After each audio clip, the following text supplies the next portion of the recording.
A car is found crashed on the side of a rural road. The engine is still warm, a woman's belongings are inside, and she is simply gone.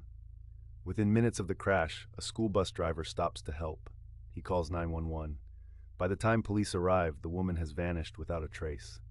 That was February 9th, 2004. Her name was Maura Murray, and no one has seen her since. Maura Murray was 21 years old and a nursing student at the University of Massachusetts Amherst. By most accounts, she was bright, athletic, and had a promising future ahead of her. She had previously attended West Point before transferring, and those who knew her described her as determined and capable. But in the days leading up to her disappearance, something shifted.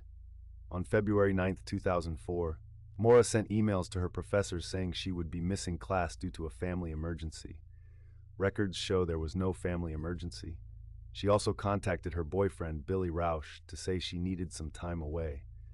That same day, she withdrew around $280 in cash from an ATM, nearly all the money in her account.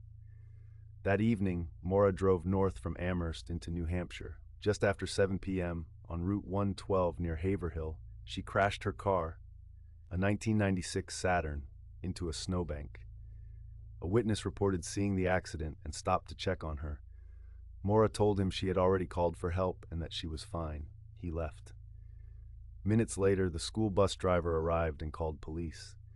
When officers reached the scene, Maura was gone. The investigation that followed raised more questions than it answered.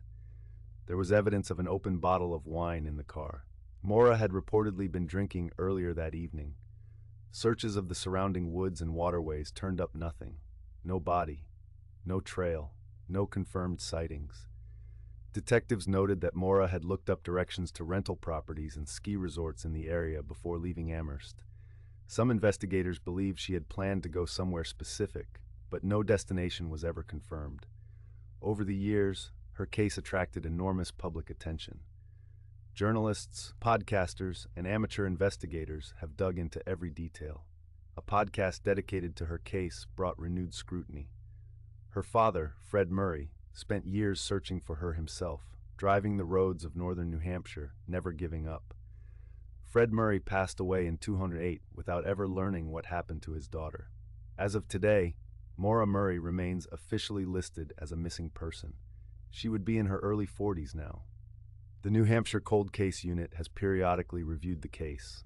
No arrests have ever been made.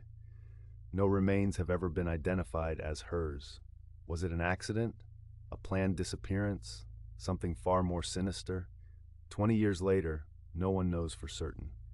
If you have any information about Maura Murray, the New Hampshire State Police Cold Case Unit can be reached through the official state police website. Cases like Maura's remind us that behind every unsolved file is a real person and a family still waiting for answers. If this case stayed with you, subscribe to Dark Archive. We cover real, documented cases that the world hasn't forgotten and shouldn't.